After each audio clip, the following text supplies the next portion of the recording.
Hello student, welcome to our studying classes. तो आज हम क्लास 10th के एक्सरसाइज 1.4 का पार्ट 2 का सॉल्यूशन करेंगे। पार्ट 1 का सॉल्यूशन देखने के लिए आप प्ले लिस्ट में जाके देख लीजिए, क्योंकि उसमें बहुत बेसिक कंसेप्ट को समझाया गया है और ये जो चैप्टर है बहुत इम्पोर्टेंट है, क्योंकि इससे एग्ज़ाम में 2 या 3 नंबर के क्वेश्चन ऑब्जेक्टिव का 100% ही आते हैं। तो आप प्लीज़ जाके वहाँ पे पहले बेसिक कंसेप्ट को समझिए। जैसे कि पार्ट 1 का जो वीडियो है 1.4 का, तो पहले आप वहाँ पे देख लीजिए। और सबसे अगर आपको बहुत अच्छे से कंसेप्ट को समझना है तो प्लीज़ आप जाके मेरा फर्स्ट वाला क्लास 10th का जो वीडियो सॉल्यूशन है उसमें हमने जैसे कि परमेय, अपरमेय, number system, all number system को बहुत अच्छे तरीके से वहाँ पे समझाया गया है, क्योंकि नंबर सिस्टम चैप्टर 1 के लिए बहुत ही इम्पोर्टेंट है।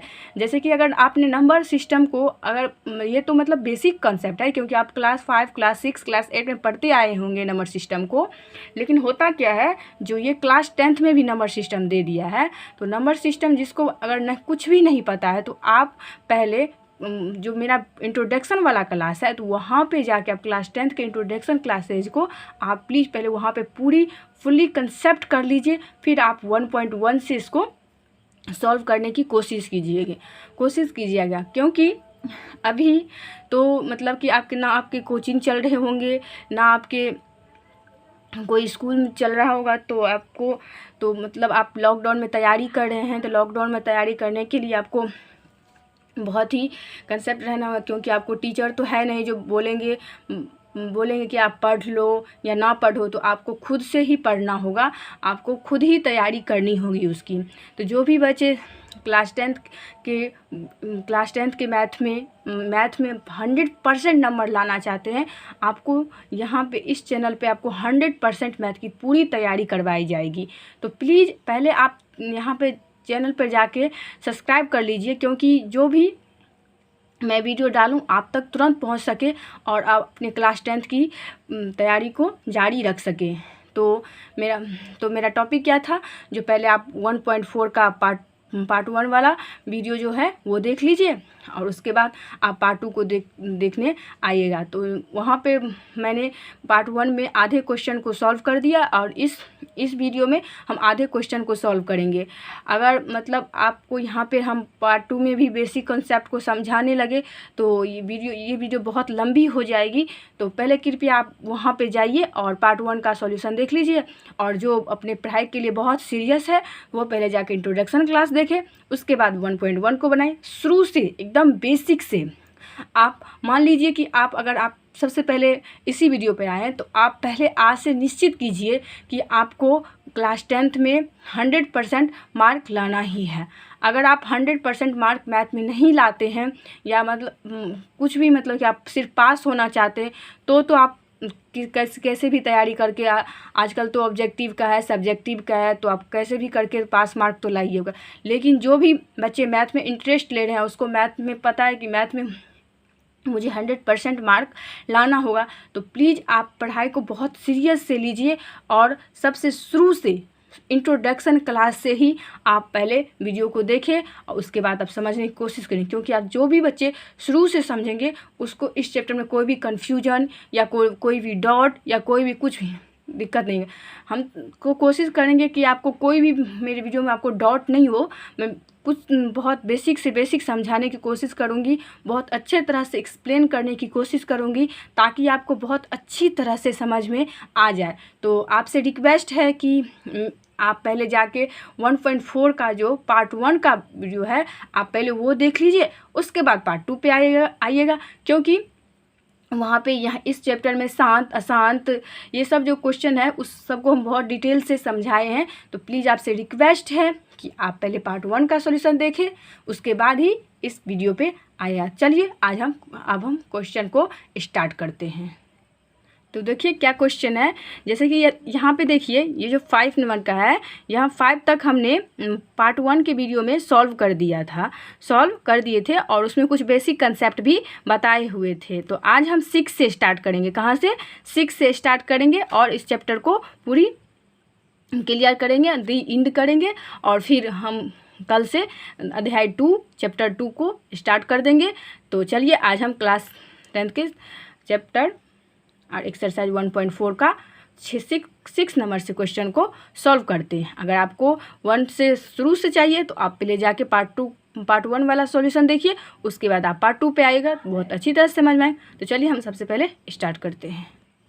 तो देखिए हमारा 6 नंबर का क्वेश्चन क्या है, तो मतलब 23/2 का पावर क्यू और 5 का पावर स्क्वायर। इसमें मतलब इसमें बोल रहा है क्या, जो ये शांत है या अशांत है, बिना लंबी विभाजन किए बताइए कि ये आवृत्ति शांत या अशांत। जैसा कि देखिए हमारे बुक में दिया हुआ कह रहा है कि बिना लंबी विभाजन प्रक्रिया किए बताइए कि निम्नलिखित परमेय संख्याओं का दशमलव प्रसार शांत या अशांत आवृत्ति होगी। तो यहाँ पे कह रहा है कि जो बिना लंबी विभाजन क्या किए, मतलब आप इसको भाग दे के नहीं सोचेंगे कि ये शांत है या अशांत है। अगर इस तरह का क्वेश्चन ऑब्जेक्टिव में दे दिया, आप भाग करने लग गए तो पूरी टाइम निकल जाएगी, आपको एक भी ऑब्जेक्टिव क्वेश्चन की सॉल्यूशन नहीं हो पाएगी इस तरह के क्वेश्चन में।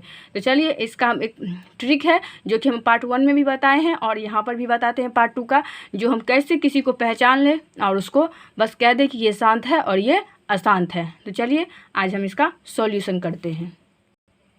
तो क्वेश्चन में क्या कह रहा था कि बिना लंबी विभाजन किए, तो हमारा हर में देखिए, हर में क्या रहता है, चाहे तो वो 2 का पावर m रहे, चाहे वो 2 का पावर n रहे, चाहे 2 का पावर m गुने 5 का पावर n रहे। किस में, हर में, जिसको हम इसको देखिए क्या बोलते हैं p, इसको क्या बोलते हैं q। मैं आपको बार बार सजेस्ट कर रही हूँ कि आप पहले वीडियो पार्ट 1 का सॉल्यूशन देख लीजिए, उसमें बहुत क्लियर से ये सबको बताया गया है। तो प्लीज़ आप पहले वहाँ पे जाके पार्ट 1 का सॉल्यूशन देखिए, उसके बाद इस चैप्टर पर आएगा। नहीं तो अगर आप वो वीडियो छोड़ के इस वीडियो पे आए हैं तो आपको सारा कुछ दिमाग से फॉलो कर जाएगा, आप कुछ नहीं समझेंगे। तो प्लीज़ मैं आपसे रिक्वेस्ट है कि पहले आप पार्ट 1 का सॉल्यूशन देख लीजिए, फिर इस चैप्टर पे आइएगा, तभी आपको कुछ समझ में आएगा। तो यहाँ पे देखिए, यहाँ तो मुझे आभाज्य गुणन करने की ज़रूरत ही नहीं है। क्यों यहाँ पे तो आभाज्य गुणन पहले से ही है। और ये 2 गुने 5, 2 का पावर m, यानी m मतलब m में कुछ भी रह सकता है, 1 2 3 4, m बराबर कुछ भी 1 2 3, n बराबर भी कुछ भी रह सकता है, बस मतलब 2 का पावर रहना चाहिए और 5 का पावर रहना चाहिए। तो यहाँ पे देखिए 2 का पावर 3 है और 5 का पावर 2, ऐसा हमारा क्वेश्चन ही है, इसको हमको आभाज्य गुणन करने की ज़रूरत नहीं पड़ी। तो देखिए यहाँ पर क्या कह रहा है, 23/2 का पावर q और 5 का पावर स्क्वायर का हर में 2 का पावर 3 और 5 का पावर स्क्वायर है। तो इसका अभाज्य गुणनखंड 2 का पावर q और 5 का पावर स्क्वायर है। तो 2m गुने 5 के पावर n के रूप में व्यक्त किया जा सकता है। क्या कह रहा है कि 2 पावर m गुने 5 के n के रूप में व्यक्त किया जा सकता है, अतः ये शांत दशमलव प्रसार होगा। तो कैसे हुआ कि देखिए जहाँ की मतलब कि यहाँ पे तो आपको हर में अभाज्य गुणनखंड दे दिया है, लेकिन देखिए हम आपको 5 का क्वेश्चन दिखाते हैं, जबकि हम इस क्वेश्चन को हम सॉल्व किए हैं पार्ट 1 के सॉल्यूशन में, फिर भी मैं आपको दिखा रहे हैं। यहाँ पे देखिए 343 है, ये हमारा 5 का क्वेश्चन है, 343 है ना। अब अगर आप इसको मान लीजिए 343 का आप अगर अभाज्य गुणनखंड करते हैं, अगर आपको अभाज्य गुणनखंड में कोई प्रॉब्लम हो रही है तो पहले आप एक्सरसाइज 1.2 बनाइए, तभी आपको उसमें अभाज्य गुणनखंड की आपको पूरी जानकारी मिल जाएगी और इस वीडियो को बनाने, इस चैप्टर को बनाने में आपको कोई दिक्कत भी नहीं होगी। तो यहाँ पे देखिए इसको हम अभाज्य गुणनखंड करते हैं, तो ना ये 2 से लगेगा, ना ये 3 से लगेगा, ना ये 4 से लगेगा, ना 5। अब इस ये कौन 2 से लगेगा, कौन 3 से लगेगा, कौन 4 से, ये भी कंसेप्ट हमने वहाँ पे समझाया। तो आप प्लीज़ पहले वहाँ पे देख लीजिए इंट्रोडक्शन क्लास में, और पार्ट नहीं, इंट्रोडक्शन क्लास आपको नहीं देखना है तो प्लीज़ आप पार्ट 1 का वीडियो देख लीजिए, तो आपको बहुत अच्छे तरीके से समझ में आएगा। तो ये 7 से आ जाएगा, कितने से आ जाएगा, 7 से। अब 7 4 जा 28 और 7 से 1 जा 49। तो यहाँ पर फिर भी देखिए यहाँ पर क्या लग जाएगा, 7 से। तो यहाँ हमारा कितना 7 आया, 1 2 3। तो यहाँ पर हमने दे दिया अभाज्य गुणनखंड के रूप में, तो ये 29 का पावर 7 का q आएगा। यहाँ पर देखिए 7 के पावर q और यहाँ ये देखिए 2 का पावर m गुने 5 के n के रूप में व्यक्त नहीं किया जा सकता है। क्यों? क्योंकि यहाँ पे देखिए क्या हर में हमें 2 और 5 कहीं नज़र आ रही है? नहीं ना। तो यहाँ पे क्या होगा 7 अगर मान लीजिए कि हमको 2 दे भी दे और फिर भी 7 रहे तो हमको ये भी आसान होगा। क्यों? क्योंकि 2 के साथ सिर्फ 5 रह सकता है या 5 के साथ सिर्फ 2 रह सकता है या 2 अकेला रहेगा या 5 अकेले रहेगा, उसके साथ कोई भी अदर नंबर नहीं चाहिए तभी वो शांत होगा। नहीं तो वो अगर कोई भी अदर नंबर उसमें रहता है तो वो क्या हो जाता है? अशांत नंबर हो जाता है, अशांत आवृत्ति हो जाती है। तो ये हमारा क्वेश्चन में देखिए यहाँ तो 2 का पावर m गुने 5 के n के रूप में है तो इसका अभाज्य गुणनखंड 2 का पावर q गुने 5 का पावर स्क्वायर आएगा। तो ये 2m गुने 5 का n के रूप में व्यक्त नहीं किया जा सकता। क्या है?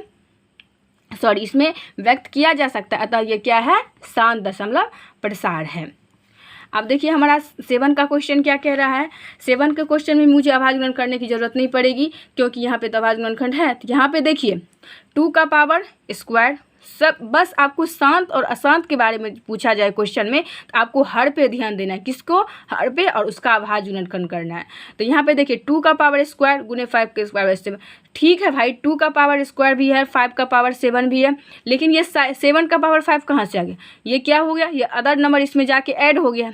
तो ये तो अगर कोई अदर नंबर इसमें जाके अगर ये नहीं रहता तो ये अगर ये दोनों तो ये तो हमारे ये 2m गुने 5 का पावर n के रूप में व्यक्त किया जा सकता था। लेकिन यहाँ पे हुआ क्या, जो वहाँ पे 7 का पावर 5 आ गया तो ये हमारा अशांत आवृत्ति हो जाएगा। क्या हो जाएगा? अशांत आवृत्ति। तो देखिए यहाँ पर हम क्या लिखेंगे, स्टेटमेंट लिखेंगे तो 2 का पावर स्क्वायर गुने 5 का पावर 7 गुने 7 का पावर 5 को 2 का पावर m गुने 5 के n में व्यक्त नहीं किया जा सकता। इसीलिए यार व्यक्त नहीं किया जा सकता, इसीलिए यहाँ पे 129 और 2 का पावर स्क्वायर गुने और 5 का पावर 7 गुने 7 5 एक अशांत दशमलव प्रसार होगा। आई होप आपको बहुत समझ में आ रही होगी। अगर आपको किसी प्रकार की कोई भी दिक्कत है तो आप कमेंट बॉक्स में जाके कमेंट कीजिए, तो हम आपको उस प्रॉब्लम को समझाने की कोशिश करेंगे। तो यहाँ पे देखिए हमारा 8 नंबर का क्वेश्चन क्या कह रहा है, 6 बाय 15। यहाँ पर हम इसका क्या करेंगे? अभाज्य गुणनखंड करेंगे। क्यों? क्योंकि इसका यहाँ पे अभाज्य गुणनखंड नहीं है। तो हम इसको अभाज्य गुणनखंड कैसे करेंगे? यहाँ पे देखिए हर में हमारा क्या है? 50 है। तो हम कैसे करेंगे? देखिए 50, तो देखिए ये तो 2 से लगेगा नहीं, यहाँ पे 3 5 जा 50 और 5 1 5 1। यहाँ पर कितना आ गया हमारा अभाज्य गुणनखंड? तो हमारा 3 गुने 5 और 6 को भी हम 2 गुने 3 के रूप में लिख सकते हैं ना, लिख सकते हैं। तो देखिए यहाँ पर 6 गुने 3 गुने पहले मैंने अभाज्य गुणनखंड कर लिए, फिर 2 गुने 3 हमारा क्या हो गया? कैंसिल हो गया। ऊपर से हम कैंसिल भी कर सकते हैं, ठीक है। यहाँ पे देखिए तो 2 का पावर कितना आ गया? 5 आ गया। तो इसीलिए तो अब अगर आपको ऐसा क्वेश्चन दे दिया रहे तो आप कहेंगे कि अभाज्य गुणनखंड में 2 का पावर 5 रहना चाहिए, तो आप इसको हल करिएगा, 6 को हल ही नहीं कीजिएगा। तो 6 को जब आप हल नहीं करिएगा तो ये कैंसिल कैसे हुआ? तो आप गलत में लगा दीजिएगा। तो इसीलिए आपसे पूरी अच्छी तरह से कंसेप्ट को समझिए कि क्वेश्चन क्या कह रहा है। क्वेश्चन को जब तक आप नहीं समझेंगे तो आपको आंसर भी पता नहीं चलेगी। तो यहाँ पे देख लीजिए 6 का पावर 15 और 6 बाय 3 गुने 5। तो यहाँ हमारा 3 क्या हो गया? कैंसिल हो गया। यहाँ पर क्या बचा? 2 का पावर। अब देखिए ये 5 अकेला है तो हम 5 अकेला रह सकता है। क्यों? यहाँ पर देखिए 5 का पावर कितना हो गया? 1। 5 का जहाँ नहीं कुछ रहा है तो वहाँ 5 का पावर 1 हुआ ना। तो यहाँ पर क्वेश्चन पर कितना है? 5 का पावर 1। तो ये 2 का पावर m गुने 5 का पावर n के रूप में ये व्यक्त किया जा सकता है। इसीलिए 6 बाय 15 या 2 बाय 5 एक शांत दशमलव प्रसार होगा, ठीक है। आपको इस तरह से क्वेश्चन आप सीधा इसमें शांत आवृत्ति लगाइएगा और 6 बाय 15 या 2 बाय 5 एक शांत दशमलव प्रसार होगा। अब हमारा देखिए 9 नंबर का क्वेश्चन क्या कह रहा है। तो 9 नंबर का क्वेश्चन कह रहा है 35 बाय 50। ये सारा NCERT का क्वेश्चन है, आप NCERT में जाके चेक कीजिए। 35 बाय 50। अब इसको क्या करेंगे? 50 को हम क्या करेंगे? अभाज्य गुणनखंड करेंगे। देखिए 50 का हम अभाज्य, ये तो हमारा 2 से लगेगा। क्यों? क्योंकि इसको एकाएक स्थान में कितना है? 0। तो यहाँ पर कितना आ गया? 25। फिर ये 5 से लगेगा, 5 5 जा 25। अब देखिए 2 गुने 5 गुने 5। अब हम इसको क्या करेंगे? इसको भी हम 5 गुने 7 के रूप में लिख सकते हैं। तो 5 गुने, यहाँ से 5 क्या हो गया? कैंसिल। यहाँ पर क्या आ गया? 7 गुने 2 का पावर। अंश में कुछ भी हमें उससे कोई फ़र्क नहीं पड़ता है, बस हमको हर को देखना है कि हर में क्या है। आपको थोड़ी थोड़ी आवाज़ की प्रॉब्लम आ रही होगी तो आपको मतलब अगर आपको कोई आवाज़ की प्रॉब्लम आ रही है तो आप हमको कमेंट कीजिए, तो हमको उसको सुधारने की कोशिश करेंगे। अगर आपको आवाज़ की प्रॉब्लम नहीं आ रही है तो आप प्लीज़ आप इस कंसेप्ट को ध्यान से समझिए और ध्यान उधर उधर मत भटकाइए, ठीक है। ये नहीं कि वीडियो चालू कर दिए बस कहीं देख रहे हैं, ऐसा कुछ नहीं है। इस तरह से आप कुछ नहीं समझ पाएंगे। तो यहाँ पर देखिए हमने 7/5 को कैंसिल किया, ये क्या आ गया 7/2 × 5। तो हर 5 × 2 पहले ही 2m × 5 के रूप में व्यक्त है, अतः यह शांत दशमलव प्रसार होगा। अब देखिए 10 नंबर का क्वेश्चन क्या है, 70/70 कितना है, इसको क्या करेंगे, हर का अभाज्य गुणनखंड करेंगे। क्या करेंगे, हर का अभाज्य गुणनखंड करेंगे। तो देखिए सबसे पहले 2 से लगेगा, यानी कितना हो गया, मतलब 55, फिर कितना लगेगा 5 से 1, फिर 2 से, सॉरी यहाँ पे मिस्टेक हो गया था, यहाँ पे देखिए कितना होगा 5 से, मतलब यहाँ पे 100। अब इसको आधे कीजिएगा तो कितना आएगा 105 आएगा ना। तो अब इसको आप कितने से लगाइए, ये 3 से भी हो सकता है। ये चलिए यहाँ पे देख लेते हैं। यहाँ पे देखिए कितना आ गया, 2 से कितना आया 5, फिर 2 से कितना आ गया, सॉरी 3 से, यहाँ पे आ जाएगा 3 3 जा 9, 3 5 जा 50, 7 से कितना आ गया 7, 5 जा और फिर 5 से आ गया। तो देखिए यहाँ पे 2 3 7 5 इसको हमने क्या किया, अभाज्य गुणनखंड कर लिए। तो यहाँ पे देखिए 11 × 7, तो यहाँ पे भी हमने क्या किया, इसको 11 से बन जाए कितना होता है 77।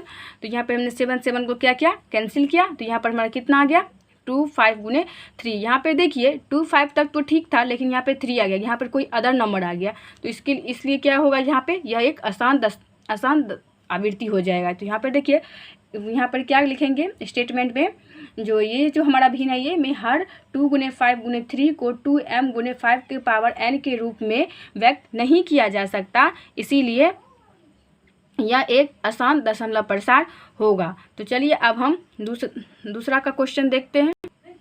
तो देखिए हमारा दूसरा का क्वेश्चन क्या कह रहा है कि ऊपर दिए गए प्रश्न में उन परमेय संख्याओं को दशमलव प्रसार को लिखिए जो शांत है। वही क्वेश्चन है, इसमें कोई प्रॉब्लम नहीं है। जो आपने ऊपर का क्वेश्चन को सॉल्व किया है ना, उसमें कौन शांत है और कौन अशांत है उसका नंबर लिख दीजिए। जैसे कि देखिए इसमें कौन कौन शांत है और कौन कौन अशांत है। तो हमारा क्वेश्चन कह रहा है, यहाँ पे देखिए 2 नंबर का क्वेश्चन है ना, 2 नंबर में क्या कह रहा है, तो प्रश्न संख्या 1 में शांत दशमलव प्रसार वाले प्रश्न निम्नलिखित है। तो ये हमारा पहला और दूसरा, तीसरा, चौथा, जो भी हमारा उस क्वेश्चन में ऊपर वाला क्वेश्चन में जो हमने सॉल्यूशन किया है, उसमें जो जिस नंबर का क्वेश्चन का आपको शांत आवृत्ति आया, बस आपको ये क्वेश्चन वहाँ पे लिख देना है, बस हमारा ये क्वेश्चन सॉल्व हो गया। चलिए आज हमारा इस क्वेश्चन का इस एक्सरसाइज का दी एंड हुआ। अब हम कल से चैप्टर 2 का सॉल्यूशन देंगे, जैसे जो कि देखिए हमारा क्वेश्चन क्या है चैप्टर 2 में, क्या हमारा है बहुपद। इसका जो सॉल्यूशन आएगा वो अब हम अगले नेक्स्ट डे इसको सॉल्व करेंगे। तो आप पहले, अगर आपको एक्सरसाइज 1.4 में कोई भी समझने में कोई भी प्रॉब्लम हुई है तो आप प्लीज़ हमको कमेंट बॉक्स में कमेंट कीजिए, तो हम आपकी प्रॉब्लम को सॉल्व करने की कोशिश करेंगे। और आज अगर आपको इस वीडियो से कुछ भी सीखने को मिला, अगर आपको कुछ भी सॉल्यूशन से इस वीडियो के माध्यम से आपको कुछ सीखने को मिला है, तो आप प्लीज़ आप चैनल को सब्सक्राइब कर लीजिए और बेल आइकन को साथ में दबा दीजिएगा, क्योंकि कल से अगर हम 2 वीडियो अध्याय 2 का वीडियो डालेंगे तो आप तक तुरंत पहुंच जाए और आप इस वीडियो के माध्यम से अपनी क्लास 10th की तैयारी पूरी कर सकें। तो आप प्लीज़ चैनल को सब्सक्राइब कर दीजिए। Thanks for watching.